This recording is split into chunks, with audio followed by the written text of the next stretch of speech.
Good morning. Welcome to CS Week Marketplace Third Tuesday webinar series.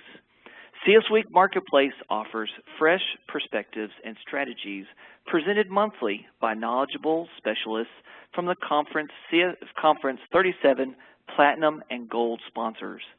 I am John Sild, and I'm with CS Week, and I'll be your moderator today. CS Week and Conference 38 will be held from May 5th through the 9th at the Henry B. Gonzalez Convention Center in San Antonio, Texas. Early registration is now open. This program will be recorded and available for playback, as are our other archived presentations, found under the Educational Venues /Third Tuesday link on our website. Today's program is The 5 Universal Truths of the Energy Consumer, presented by Opower. Attendees are encouraged to upload questions in the Q&A panel as they arise. However, all questions will be held until after the presentation for the Q&A segment. Please address your questions to the all and not just the speaker. We are pleased to have with us today Nancy Hirsch, Vice President Analytics, and Laura Lewellyn, Senior Manager, Consumer Insights. Nancy leads the Opower Analytics team, which utilizes quantitative techniques to drive energy efficiency. Responsibilities include program design, evaluation of client results, and analytic innovations. Nancy has over 10 years of analytic experience. Prior to Opower, Nancy was the Managing Director of Business Intelligence at the Corporate Executive Board, where she applied analytics to solve the company's most pressing challenges across sales, marketing, and finance. Nancy received her MS and her BS from Stanford University in Engineering and Economic Systems and Industrial Engineering, respectively. Laura Lewellyn has built an international research program and team which has surveyed or interviewed over 35,000 utility customers in the U.S. and 11 other countries. Prior to Opower, Laura worked in managing, consulting, helping major technology companies optimize and measure their marketing programs. Laura began her career at the National Opinion Research Center at the University of Chicago. Laura received her master's degree in religion and psychology from the University of Chicago and has authored several books. Ladies, we are glad you're with us, and I'll turn it over to Nancy. Fantastic, John. Thank you so much, and thanks everyone out there for joining us today. We're going to cover 3 topics together across the next hour. Number 1, we want to discuss backdrop, occasion for the research that we have put together. Number 2, we then want to discuss the 5 truths that emerged from the research that we conducted. And lastly, we'll close by discussing the role of local context and how we integrate that into Opower programs. Before we dive into the meat of the research material, I want to provide a brief thumbnail on Opower, who we are as a company and what we do. Opower is now a global company serving 90 utilities in 7 countries across Europe, Asia, and North America. We've grown quickly for a simple reason. Our program is effective at engaging customers and providing them control over their energy consumption. In fact, in total, we have surpassed 3 terawatt hours in energy savings. This is a metric that our company is truly proud of. Opower is fundamentally built on bringing together behavioral science, analytics, and marketing expertise. Today, we house over 100 billion energy reads on behalf of our energy partners, and then we translate this big data into actionable insights for customers on a daily basis. In order to support this, our investment in R&D is substantial and increasing. We spend over $25 million a year on R&D today.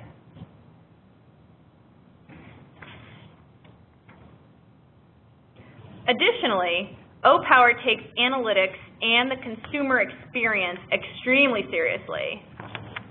These have both been Opower commitments from the very inception of the company. In fact, our employee number 6 built the first analytics team here at Opower. The analytics team is oriented around 2 primary areas. Number 1, measuring the outcomes of our programs.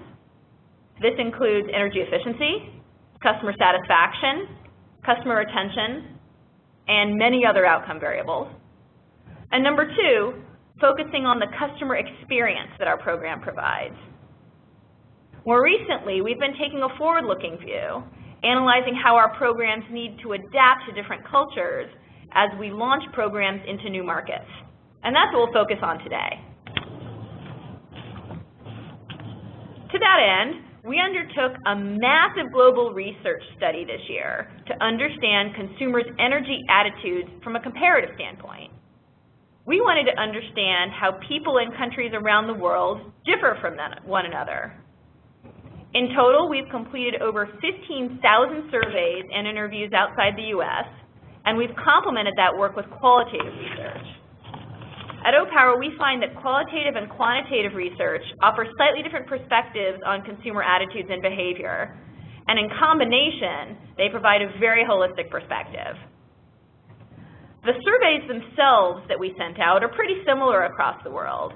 We simply adjusted them to take into account local cultural context, and then we fielded them with local survey providers across the globe. The research itself is focused on understanding consumers' perspectives about the next generation of utility customer service. So this goes beyond the basics, such as power quality and reliability, and hinges more on overall consumer attitudes and relationships with their utilities. What we found was pretty surprising and is built up from the data that we collected in the research. So this is ongoing and evolving work, and the countries that we will continue to include will expand as Opower does. With that, I will turn things over to Laura Lewellyn, who will take you through our findings. Laura? Thank you. So Nancy mentioned that we really started this comparative research looking for differences. And my primary goal was to understand how we needed to adapt our program when Opower launches in a new country. We'll discuss some of those differences in a bit. But what surprised me, and the overwhelming theme of this research, was that utility customers in different countries with different market realities and customers speaking different languages were echoing strikingly similar expectations of and disappointments with their utility companies. From those themes, we identified 5 what we're calling universal truths of the energy consumer. First, in general, and probably most vocally, utilities are not meeting customer expectations. Just overall, there's a big gap between what customers expect and what their utility companies are delivering to them. Second, and chief among those, everybody wants lower bills. Customers pretty much everywhere are looking for ways to save on their utility bills. 3, people look to their utilities first for energy information. 4, customers value personalized insights, and they want to receive that advice via different channels. And 5, and maybe most importantly, everyone wants to know how they measure up. Across the world, people have a strong gut reaction to hearing how they compare to other people. So let's talk a little bit about the methodology, because of course there are large market and consumer differences in each of these countries, and we needed a way to compare them fairly. I'm sure you probably know, but there are several ways to understand customer happiness, and most commonly we just ask generally, how satisfied are you? And sometimes we expand that to, how satisfied are you with your electricity company, with your power, with the quality? But we wanted to focus on customers' priorities, not just their feelings, so that we could help make a difference and help make recommendations to our utility partners. So to do that, we asked a series of 2 questions. First, how important is a given service to you? This question can be thought of as a proxy for expectations. What do consumers expect of you? Then second, how well does your utility deliver on each of these expectations? and that's our performance score. Then we've done a quick calculation between the two measures and identified that as a performance gap. So instead of looking at overall satisfaction, we've differentiated consumers' expectations and utilities' performance against those expectations. This helps us really zero in on what's important to customers. So if consumers have low expectations around a given service, it's not really so important that utilities work on improving or doing better against these services. Conversely, if consumers really care about something, then it's just that much more important that utilities do well. What's really relevant here is that gap, so the difference between customer expectations and customer performance. And it's this gap that we'll be focusing on throughout each of our findings. Let's go ahead and take a look at our first one. And I don't think this is going to be a surprise to most of you, but right now, utilities are not meeting customer expectations, broadly speaking. And we get it, it makes sense. You have a really hard job. Getting customers to like you, to advocate for you, to post on your Facebook page, to be your partner and your advocate is really hard when the subject matter is boring and their interactions with you are primarily transactionally based. So it's hard to charm and delight customers when what you're doing with them is primarily asking them to send you money for something that most of us take for granted. But even though this is difficult, we still need to attack it. We still need to understand why so that we can start to make headway and do better. So I know I didn't hear the gasps, but this is a really busy slide for a webinar, so let me break this down for you. In the upper right-hand corner of all of our slides, I have a number, and that number corresponds to which of the 5 truths we're on. Then in this slide, on the left-hand side, what I have done is we've averaged customer expectation scores in the bars across the various services. So those bars can be thought of as the percent of people who said a service is important to them. Then the overlaid line graph chart represents the performance, or the percentage of customers who say that their utility is doing a good job in each of these markets on each of the key services we asked about. And then we did the math for you.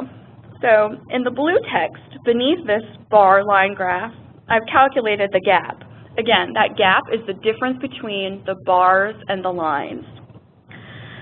On the right-hand side of the graph, we went ahead and charted the gap between satisfaction and performance for each of the countries in which we've surveyed so far.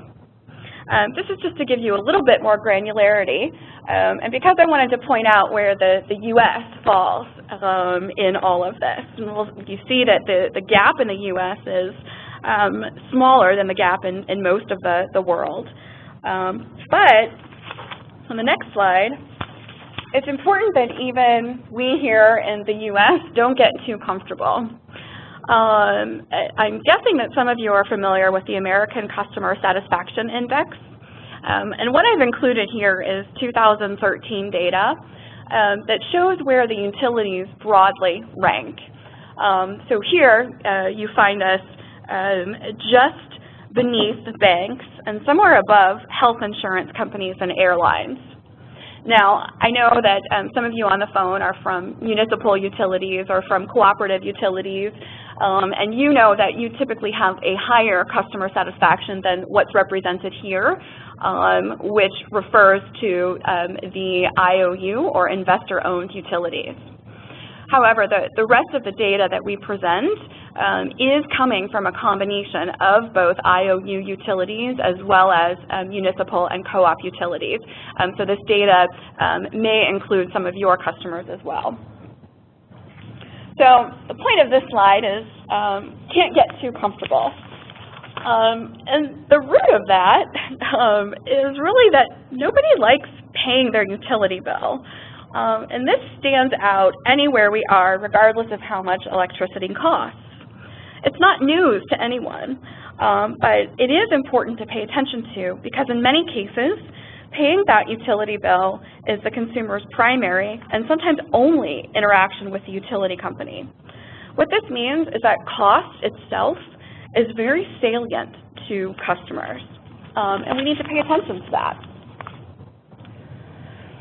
On the next slide, we see that energy spend is really customers' primary concern and their primary area of dissatisfaction.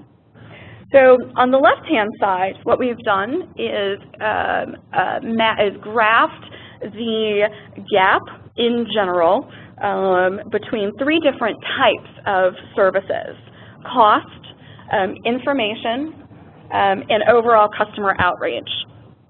We see that the gap in cost, again, between what customers expect that cost to be and what it actually is the highest with cost. We also see that throughout the U.S., our English-speaking partners, the EU and Asia, and we're seeing that customers want to be actively managing their energy costs. So not only are they saying that the utility is not meeting their expectations here, but they're also saying that the cost of energy is something to worry about and something that they're constantly looking for ways to save on. It tells us that people are really actively thinking about what to do with their energy spend. Now, on this next slide, I want to share some hope because it's really more about perception than it is the dollar amount of the check that people are writing on a monthly basis. We really start to see here that it's more about perception. Here we've plotted the relationship between energy spend energy spend, so electricity spend as a percentage of income, and the performance gap with the utility on energy spend. So if energy spend alone were driving that performance gap around cost, then we would expect to see a strong linear relationship here. But in fact, we don't see any relationship at all between energy spend and the performance or the perception gap around costs. So this is really a scatter plot of sorts without a line of best fit. This starts to tell us that there's more going on here than just spend alone. So for example, in Hong Kong, even though electricity spend is a relatively small percentage of overall income, about 1.3%, people here are more dissatisfied than some of their European and English-speaking country neighbors, perhaps because overall income are somewhat lower than they are in the other regions. Thus, people are just more concerned about spend in general. On the other hand, in Sweden and New Zealand, energy spend is a relatively high percentage of household income, but the performance gap is relatively low.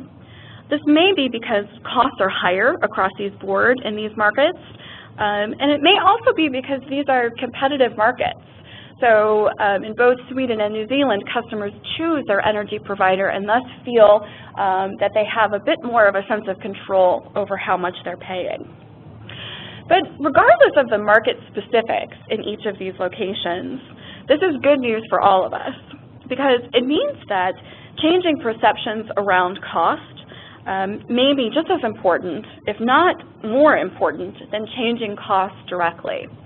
So this suggests there are other things we can do to make people feel more comfortable with the value they're getting from you as their utility provider.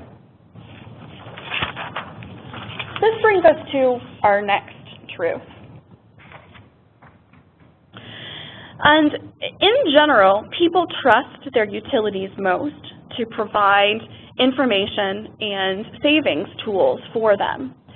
So truth number 3 is that customers expect to receive this information from their utilities.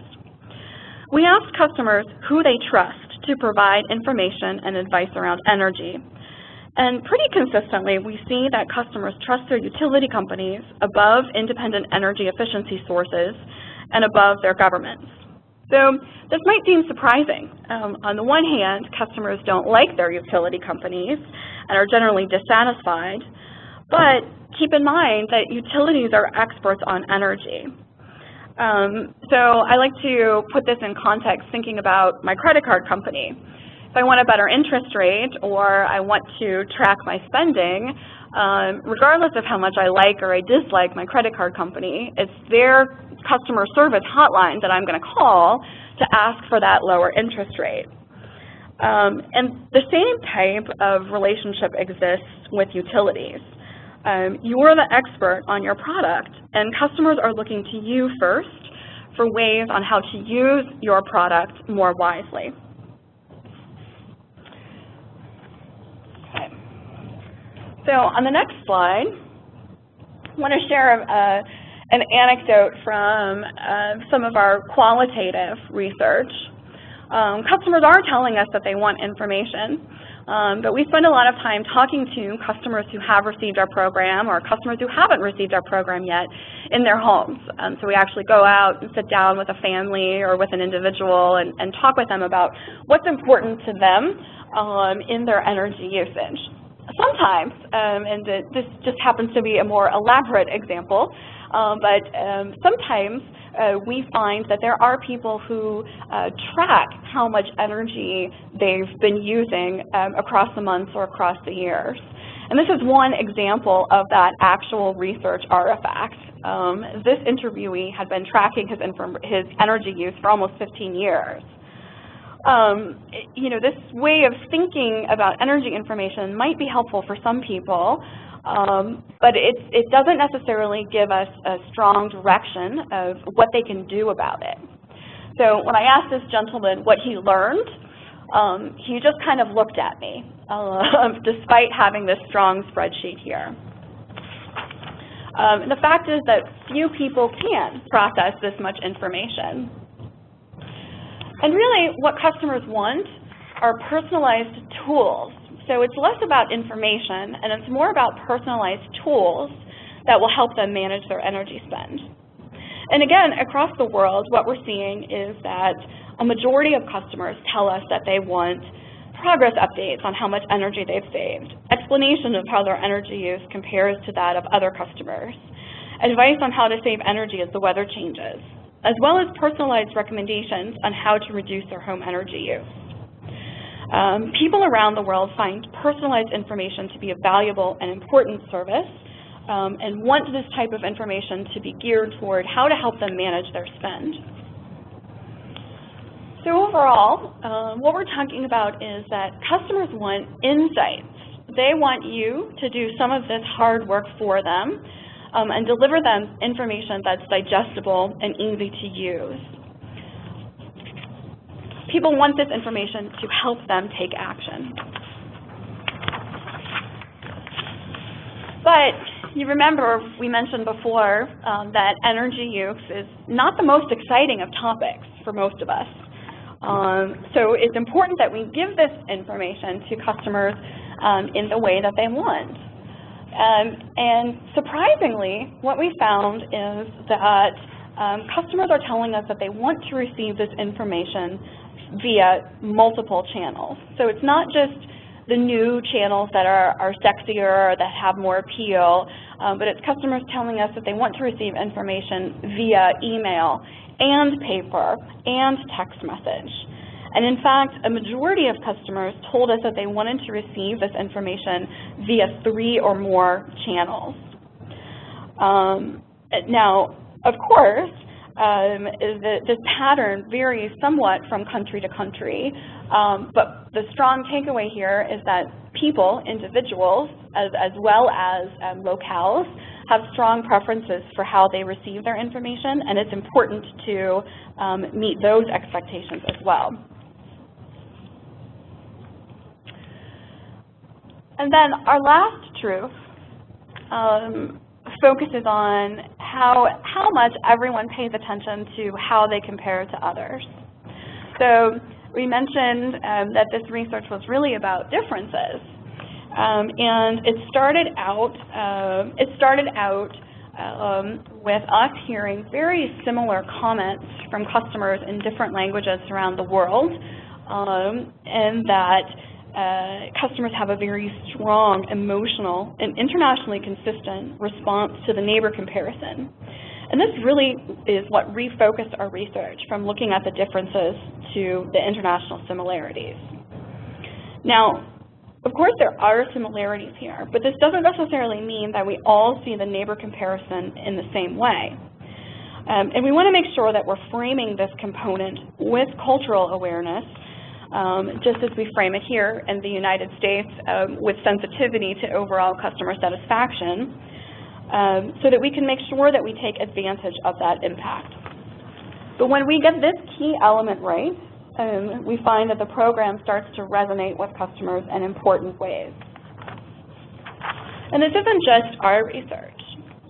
So around the world, behavioral scientists, economists, political scientists have shown that normative feedback works regardless of cultural concerns in a variety of contexts. So this is being used in not just energy saving, but also in public health and other social equality and social justice applications. And this really speaks to how strongly that normative comparison is deeply ingrained in our evolutionary lizard brain. We're hardwired to care about how people feel. We're hardwired to care about how we compare to other people. So now I mentioned that all of this research was about trying to understand differences. But what we've talked about has been similarities, and we still had the challenge of figuring out how to adapt our program to other cultures. And what's really important here is to start to unpack the local nuances that are important within each of these 5 truths in all of our different markets. And really, this isn't rocket science, and most international companies have learned this. And this is my favorite example. So how many of you have been traveling, gotten a little tired of the adventurous eating, and stumbled into a McDonald's looking for something familiar? So you're not in a big group, so you don't have to feel ashamed of raising your hand. And I'll tell you that I am not ashamed of copping to having done just that either. But when I went into that McDonald's, I saw a lot of differences in menu items, the drinks, condiments, and utensils offered, and even different ways of ordering, paying for, and delivering the meals. And the same is true to a certain extent for the Opower program. Like McDonald's, people are hardwired to gravitate toward food with fat, salt, and sugar. And while McDonald's appeals at a deep level, it's important that McDonald's take some of this hardwiring and interpret it in ways that are appealing to the local food tradition. In the Opower context, we see that everybody wants tools to manage their energy use from their utilities, but the cultural context in which we deliver those tools must be factored in so that they resonate locally. So with that insight, what we've done is gone back to our 5 truths and turned these 5 truths into a series of interrogatives. Because just like with McDonald's, we don't need to learn everything about customers, but we do need to learn the nuances that are umbrellaed under each of these 5 broad universal truths. So we've turned each of these truths on its head and turned them into a series of questions designed to uncover the differences in each market. So instead of stopping at just our first universal truth of customers are dissatisfied, we ask a series of questions about why. What do customers wish they were getting from their French utility? How do Australian customers view their utility? What expectations do UK customers have of their utility? And so on through each of these 5 truths. We use those answers to identify and smooth out potential cultural friction points that customers in our newer markets might feel when looking at an unlocalized version of the Opower product suite. Throughout this process, We work carefully with our local partners because we understand that just like you are the experts on your customers, so are they in each of their markets. So we need to work together to try and apply this framework. But just like we do here in the United States, we take our platform, which does address that universal customer demand, adapt it in the ways that we need to through learning about that local context, and then deploy an optimized version, taking into account key differences between markets and customers in each of those markets. So I want to quickly share a case study with you, because when we talk about localization, we very frequently think of language. So how well do we translate? Are we using the right words? And our localization process, and just like our program design process, takes a lot more than words into account, because we also have to be concerned about how we deploy those words across our platform. And Australia was one of our first international clients. When we were talking about setting this program up, we had a lot of discussions about how customers use channels differently in Australia than in other parts of the world. Because customers wanted email, and they had a strong history of conducting business with other industries via electronic channels, we decided to make email opt out instead of in. And we really used email strongly as a complement to the mailed program in our program. And this was designed specifically to meet customers' demand in this area. Okay. Super. Thanks, Laura. So we've talked already about what customers want from their utilities, and that really lays out a path for how utilities around the world can deliver on these fundamental customer expectations. Some progressive utilities around the globe are already beginning to close the performance expectation gap that we've discussed in this presentation in order to build a more loyal customer base. Here are a couple of examples. Number one, Mercury Energy in New Zealand.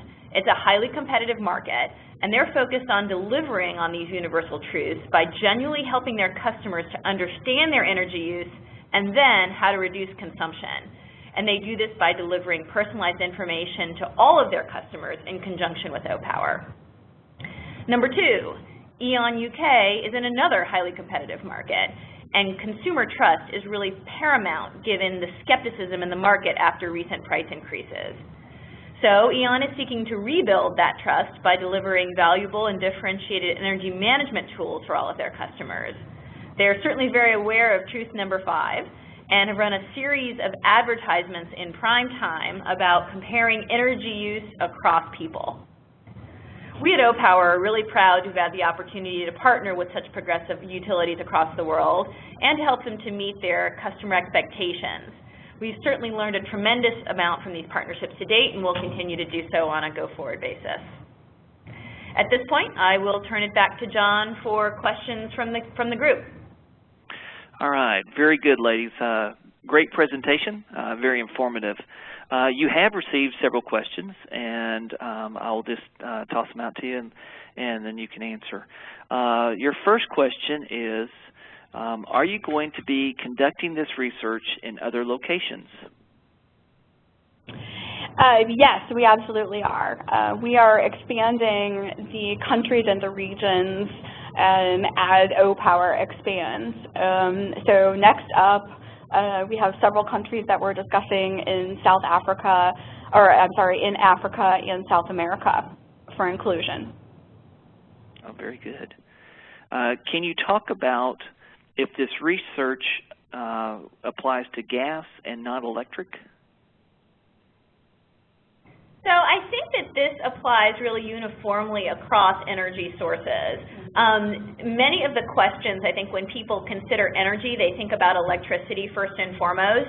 but we find that the dynamics are pretty similar. You know, consumption of electricity and gas, as well as other fuel sources, quite frankly, is reasonably similar in terms of its dynamic. People expect it to be available and accessible when they need it, regardless of whether it is gas or electricity or other fuels.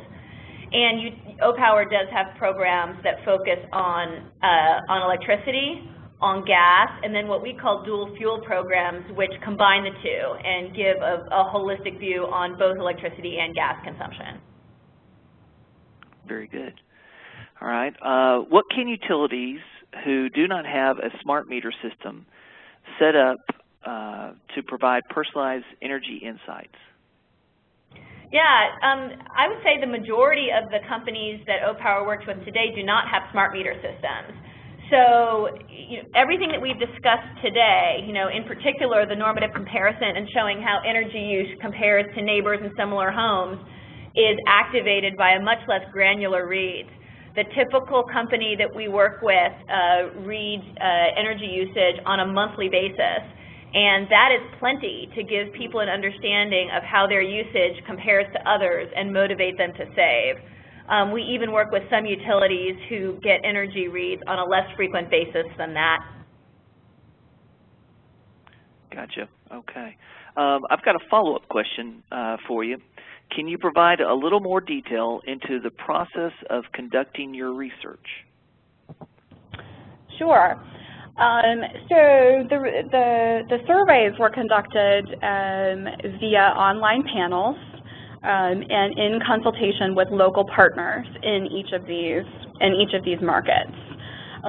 So we used a translation and transcreation process on the questions themselves, and then we pre-tested each of those surveys in the local markets to make sure that we were measuring what we thought we were measuring. The gaps that we presented, this is high level. The gaps are a combination of a long series of questions we asked about very specific programmatic elements. Is your utility the best value for you? How hard does your utility work to minimize costs? How much do you appreciate information from the website? They were really quite an expansive list of questions that we have averaged down here in order to present the high-level concepts. Then the qualitative research we've used to supplement this is an ongoing part of customer insights here at Opower. We are constantly talking with people who receive our program, as well as people who might receive our program, to try and shed more light on that quantitative research and to make sure that the two sources agree. Okay. Next question. What are some interesting findings that you can share with your research regarding the work that was done in the U.S.? I think one of the most interesting things about the findings in the U.S. is how it compares to the other countries and regions. I think, Opower started as a company that exclusively operated domestically, and our expansion internationally really began about 12 or 18 months ago. And we were of the opinion that the utility industry in the United States was viewed in an extremely negative fashion by energy consumers.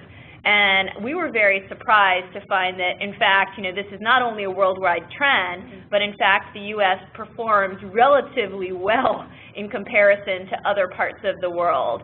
That in fact, satisfaction with utility providers is lower in other parts of the world, Europe and Asia in particular, than it is here in the U.S. That was certainly a surprise learning for us, and also surprises most of the utility folks that we talked to about this international research in the United States. Good. Let's see. Please paraphrase how utilities are not engaging with behavioral demand management or responding to the success. Let's see. Opower is demonstrating with your 90-plus utility clients. So paraphrase how utilities are not engaging with their behavioral demand management or responding to their success. So let me take a crack at this, but I have to be honest, I'm not sure that I understand the question. We might want to get that participant to see if they could rephrase it.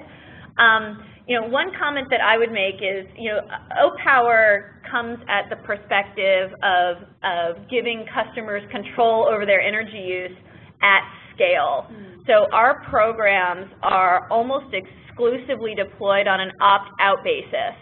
So we send outbound communications and also provide tools on an on-demand basis to large swaths of customers, 10,000, 100,000, and more per utility. And that's in contrast to the majority of programs that are attempting to manage demand, which are opt-in. Often they are more higher expense and or higher effort. So, those programs tend to get participation rates that are in the low single digits, whereas Opower takes a very different stance and gets large, broad swaths of participation, although, lower savings rates, but for large groups of the population. And the net is that results in larger aggregate energy savings simply because of the breadth of reach that the program has. Okay. Got another follow-up question, and this one's from the interesting findings question that we talked on earlier. Were there any findings that in other regions were unexpected or surprising? Well, absolutely. I mean, each time we go into a new country, there is a series of aha moments. So generally, we think of the more expensive energy is, or the more someone can save, the more motivating our information might be. And that's true here in the United States. In France, because energy prices have been consistently rising, we found that the higher level or the higher dollar amounts felt unbelievable to those customers instead of motivating. So we had to make some adjustments there. We also find that people react differently, positively versus negatively, to the normative comparison. So remember that the universal truth is that customers react strongly and emotionally. It's not that they love it in every market. And we find that in Asia, especially, customers are really tuned into the bad news, and they want to hear that they are using more energy than their neighbors. They believe that that is the most powerful, useful, salient message to receive. So we've done some things to highlight that bad news emphasis for them. Whereas in other markets, we have to be careful about that bad news. We want to make sure that we're delivering normative information in a way not only that gets people's attention, but also helps them act on it. Yeah. So to expand on this example, just because I find this one really illuminating. Laura mentioned that in Asia we are highlighting negative news because that was culturally acceptable. What we ended up finding when we were in France is we often show neighbors a score that is their rank. How do they compare on a scale of 1 to 100, where 1 is the best and 100 is the worst? Well, France has a very competitive schooling system where from the time you are 13 or 14 years old, you are given a score between 1 and 100 that essentially lays out your academic future. So what we found was that consumers in France responded really, really negatively to this score because it reminded them of their schooling experiences when they were growing up. So as you can imagine, we have modified our reports to ensure that we are not eliciting that negative response from customers. So everybody's different across the world, and how we utilize these truths really does have individual market variation, which can be interesting and surprising. Okay, here's another question. Questions are coming in right and left, ladies, so hang in there. What impact does the convenience of electronic bill presentment and payment have on utility customers? Do companies with higher adoption have a corresponding increase in customer satisfaction? So I'm going to answer a variant on this question because I don't know the answer for how electronic bill adoption impacts satisfaction, but here's something that may be even more surprising to the audience. We've done a little research here on this recently, and what we found is that electronic bill adopters are actually more likely to save energy than folks who have not adopted electronic bills. And I think this is fascinating because it shows a new connection between non-energy efficiency-oriented behaviors and energy efficiency-oriented behaviors. So I believe that the underpinning behind both of these is a connection with the utility. That customer who's willing to sign up for an e-bill program has an underlying affinity with the utility that then additionally prompts them to take energy efficiency action. So I think there's a lot of interactions for us to explore across both energy efficiency and non-energy efficiency oriented behaviors. Okay. All right. Now, earlier we had that one question that we weren't really quite sure. So it's been rephrased, and so now the question is, what about utilities who don't yet participate with Opower? What are they learning through Opower about behavioral demand management? Well, I think there are very clear learnings from looking across all of the utilities that Opower has worked with to date. And that is, when Opower puts an energy efficiency program in market for utilities, we tend to save about 1.5% to 2.5% across broad sets of customers. Now, those are findings that we have seen across 50-plus utilities here in the United States, and we have data coming in internationally as well. So that is essentially a fact that utilities who are not working with Opower can take to the bank. We also find that these programs, in addition to saving energy, also improve customers' relationships with their utilities. We ask a set of relationship-oriented questions as well as brand affinity questions, and we find that customers who are in our treatment group, so those who receive the program, respond at statistically significant higher rates than those who are in our control group, where the control group is a statistically equivalent population that does not receive the program. So customers in the program report they are more likely to view their utility as wanting to help them save energy, wanting to help them save money, and being a trustworthy source of information. Okay. Next question. Do you think that customers are sensible to the information provided by the smart meters? How do they react to all the data? I really like the neighbor approach that you guys illustrated in the presentation. Which company or country is adopting that approach? So your first question would be, are customers sensible to the information provided by the smart meters? Yep, so I have a very distinct view on this. We see many utilities simply playing back customers' smart meter data to them and stopping there. So literally just showing the sine curve that represents electricity use over time. And I tell you what, I'm an energy data geek, and I get this information on my utility's website, but I can't make heads or tails of it. I can't do the interpretation that I need in order to figure out what to do differently. And that's where I think utilities really need to fill the gap and step up and not just present data back to customers, but translate it into insights of what people should be doing differently. And for me, that's a big missing piece of the puzzle right now. Okay.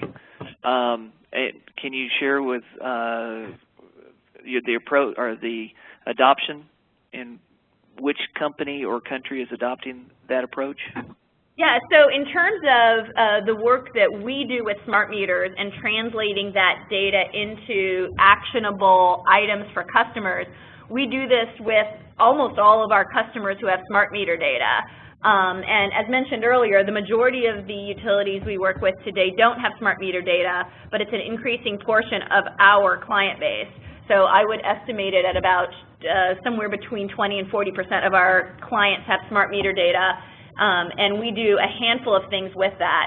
A good example, which I don't think we highlighted in the presentation today, but hopefully it'll be understandable here in the Q&A, is we're able to provide people a comparison of simply their heating and their cooling use versus neighbors based on utilizing that smart meter data. So in addition to saying, overall, you use more than your neighbors, we can then tell someone, and you're really a hog when it comes to heating. You use a lot more in the winter. Or similarly with cooling, you use a lot more in the summer. And consumers find this valuable because it gives them a specific thing to do differently. It tells them, you know, wow, I should be turning my thermostat up in the summer. I use a lot more air conditioning than homes like myself. Good, good. Next question. Can you provide more detail about E.ON's Savings Energy Toolkit? Any early results? So we have only been in the market with E.ON for a short period of time, so I unfortunately don't have results to share with this group. Hopefully if we do another webinar with you in 6 or 12 months, I will be able to. But you know, literally this has been in homes for a very short period of time, so we do not yet have results to provide. We can tell you the toolkit is pretty comprehensive. It starts with a really strong website, but is also accompanied by outbound communications to the customers, which we find is a critical part of the program. Not simply having inbound places to land, but also having outbound communications that drive engagement with consumers. Okay. And looks like we've got another question here. How do you make sure that this engagement sustains over time?